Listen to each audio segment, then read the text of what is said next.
বলছি আজকে অমিত শাহ এসেছেন বাংলায়, অনুপ্রবেশ নিয়ে যথারীতি অভিযোগ করেছেন যে বাংলা জমি দেয় না। অনুপ্রবেশ, বাংলা জমি দেয় না, বাংলা অনুপ্রবেশের সমস্যা সবচেয়ে বেশি। বিজেপি ক্ষমতায় এলে এটা সমস্যার সমাধান করবে। এবং পাশাপাশি আজকে বলেছেন যে 2/3 আসনে ক্ষমতায় আসবে। আর কারো কোনো প্রশ্ন একবার আমি বলে দিচ্ছি। ইংলিশে বলে দেবে।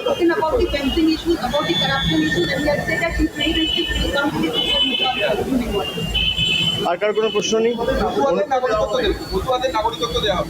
দেখুন, এ তো এই চিত্রনাট্য তো প্রায় আমরা 5 বছর ধরে দেখছি, আর একই ক্যাসেট প্রায় বাজিয়ে গেছেন। আমি জানি না উনি বেঙ্গলের পলিটিক্স কতটা ফলো করেন।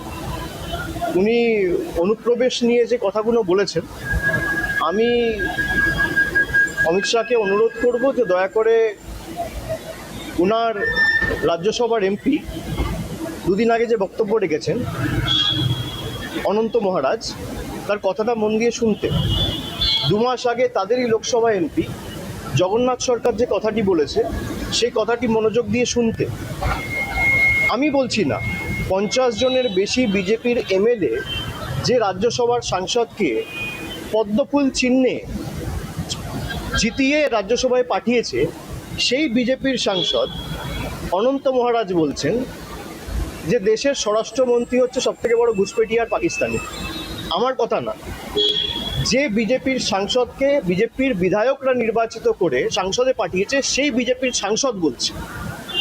2 মাস আগে লোকসভার সাংসদ রানাঘাটে জগন্নাথবাবু, সে বলছে যে বিজেপি যদি বাংলায় ক্ষমতায় আসে তাহলে আর বর্ডার বলে কিছু থাকবে না। সেই বর্ডার অমিত শাহ সিকিউর করার জন্য মমতা বন্দ্যোপাধ্যায়কে দায় দিচ্ছে। যে বিজেপি দলের সাংসদ বলছে যে যদি বাংলায় বিজেপি ক্ষমতায় আসে তাহলে ওপার বাংলা আর এপার বাংলায় এক করে দেবো, কোনো কাঁটাতারের বেড়া আর থাকবে না। কে বলছে? জগন্নাথ মজুমদার। আমি বলছি না, তৃণমূল বলছে না, বলছে বিজেপির নির্বাচিত সাংসদ। বিজেপি কি তার বিরুদ্ধে কোনো শোকজ নোটিশ সার্ভ করেছে? বিজেপির সর্বভারতীয় সভাপতি বা দলের নেতৃত্ব কি তাকে দল থেকে বহিষ্কার করেছে? বিজেপির নেতৃত্ব তার বিরুদ্ধে কোনো রকম কোনো ব্যবস্থা নিয়েছে? এখনো পর্যন্ত রাজ্যসভার সাংসদ অনন্ত মহারাজকেও শোকজ করা হয়নি, আর আমি যতদূর জানি জগন্নাথবাবুকেও শোকজ করা হয়নি।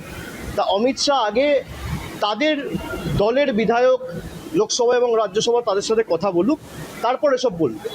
আর যে সমস্ত এইসব চিত্রনাট্য আমাদের দেখাচ্ছে যে ঘুষপেটিয়া, আরে আপনি দেশের স্বরাষ্ট্রমন্ত্রী, দেশের রাজধানীতে বিহার নির্বাচনের 4 দিন আগে বিস্ফোরণ হয়েছে, দায়ী কার? দিল্লিতে মমতা ব্যানার্জির সরকার। জম্মু কাশ্মীরে 4 জন জঙ্গি ঢুকে 26 জনকে দিনের আলোতে গুলি করে ঝাঁঝরা করে মারল। জম্মু কাশ্মীরে পুলিশের দায়িত্বে কে রয়েছে? ইউনিয়ন মিনিস্ট্রির আন্ডারে রয়েছে পুলিশ। বর্ডারের পাহারা কে দায়িত্বে রয়েছে? বিএসএফ। তাহলে একদিকে বিএসএফ আপনার স্বরাষ্ট্র মন্ত্রকের অধীনে, অন্যদিকে দিল্লি পুলিশ থেকে শুরু করে জম্মু কাশ্মীর পুলিশ আপনার স্বরাষ্ট্র মন্ত্রকের অধীনে। তাহলে দিল্লিতে কেন হলো?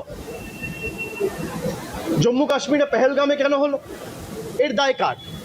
ভারতবর্ষে যবে থেকে স্বাধীন হয়েছে, দেশের স্বাধীনতার পর সারা দেশে সবথেকে ব্যর্থতম এবং সবথেকে অপদার্থতম যদি কোনো স্বরাষ্ট্রমন্ত্রী থেকে থাকে তার নাম হচ্ছে অমিত শাহ।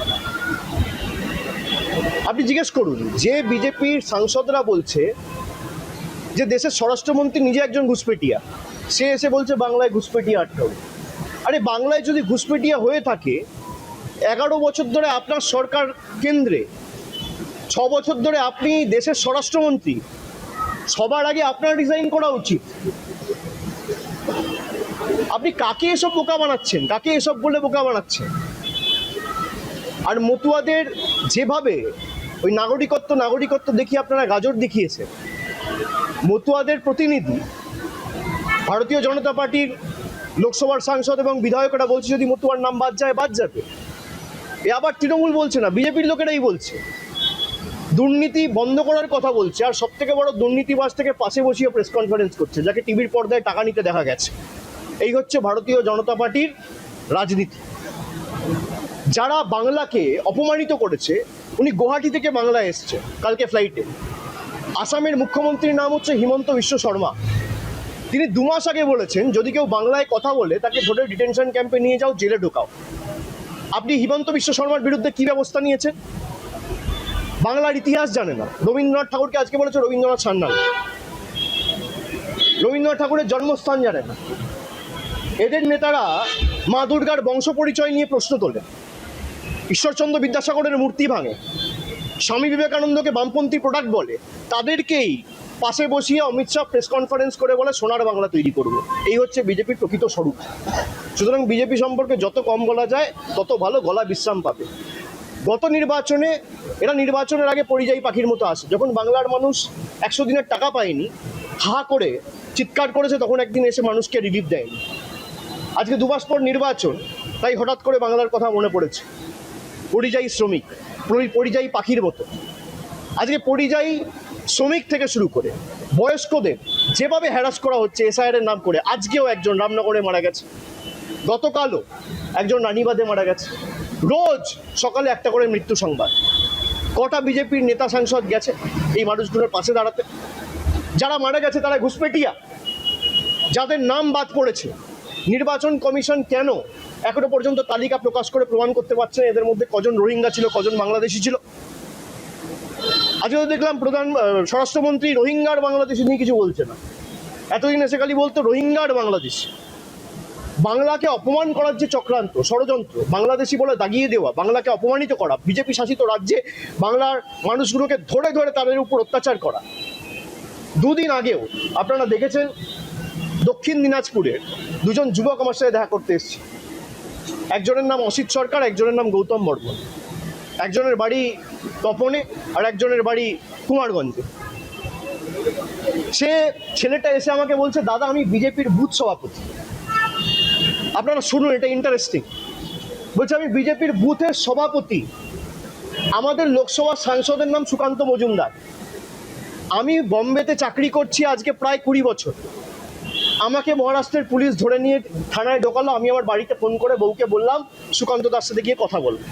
আমার বউ গিয়ে হাউমাউ করে কেঁদেছে, একটা ফোন করেনি পর্যন্ত। মহারাষ্ট্রের সরকার বিজেপির, আর বালুরঘাট সাংসদের নাম হচ্ছে সুকান্ত মজুমদার। এই হচ্ছে বিজেপির প্রকৃত স্বরূপ। বলছে আমাদের একমাত্র দোষ আমরা বাংলায় কথা বলেছি। বিনা কারণে, কোনো রকম কোনো কারণ ছাড়া আমাদেরকে 7 মাস জোর জবরদস্তি জেল খাটিয়েছে। এরকম ভুড়ি ভুড়ি উদাহরণ রয়েছে, 1000-এর উপর কেস রয়েছে। আর সব বিজেপি শাসিত রাজ্য, হয় উড়িষ্যা, নয় মধ্যপ্রদেশ, নয় ছত্তিশগড়, নয় রাজস্থান, নয় দিল্লি, নয় মহারাষ্ট্র। অমিত শাহ জবাব দেবে? আপনারা সাংবাদিকরা প্রশ্ন করেন না কেন? মিডিয়া হাউসের চাপ আছে আমি জানি, কিন্তু প্রশ্ন করতে তো অসুবিধা নেই, প্রশ্ন করুন। যে আপনি রবীন্দ্রনাথ ঠাকুরকে বলছেন রবীন্দ্রনাথ সান্যাল, প্রধানমন্ত্রী বঙ্কিমচন্দ্র চট্টোপাধ্যায়কে বলছে বঙ্কিম দা, রবীন্দ্রনাথ ঠাকুরের জন্মস্থান চেনেন না, পঞ্চানন বর্মাকে বলছেন পঞ্চানন বর্মন। আপনারা কি বাংলা নিয়ে কাজ করবেন? আপনার বিধায়ক সাংসদরা বলছে মতুয়ার নাম বাদ গেলে যাক। আপনার লোকসভার সাংসদরা বলছে যে আমরা বর্ডার রাখবো না, আর আপনি সেই বর্ডার সিকিউর করতে চান। আপনি হোয়াইট পেপার রিলিজ করুন, কেউ তো বারণ করেনি।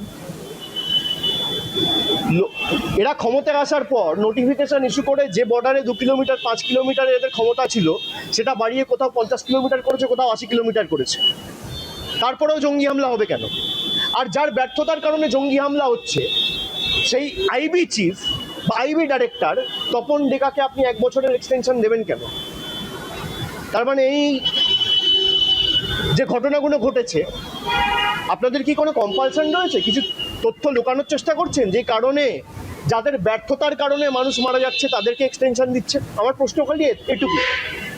আর বাকিটা আমি অনুরোধ করব, বাংলায় এসছেন, বাংলার শীত উপভোগ করুন, বাংলার রসগোল্লা খান।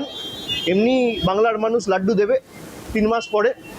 বাংলার আলু পোস্ত ভাত খান। দিল্লির থেকে বাংলার খাওয়া ভালো, AQI ভালো। দিল্লিতে 500-র উপরে, তুলনামূলকভাবে আমাদের পরিবেশ অনেক ভালো। আপনি নিঃশ্বাস প্রশ্বাস ভালো করে বাংলায় নিন, প্রাণায়াম করুন। আর খালি নির্বাচনের আগে নয়, প্রতি মাসে বাংলায় আসুন, বাংলার মানুষের কথা শুনুন, পারলে বাংলার মানুষের পাশে দাঁড়ান।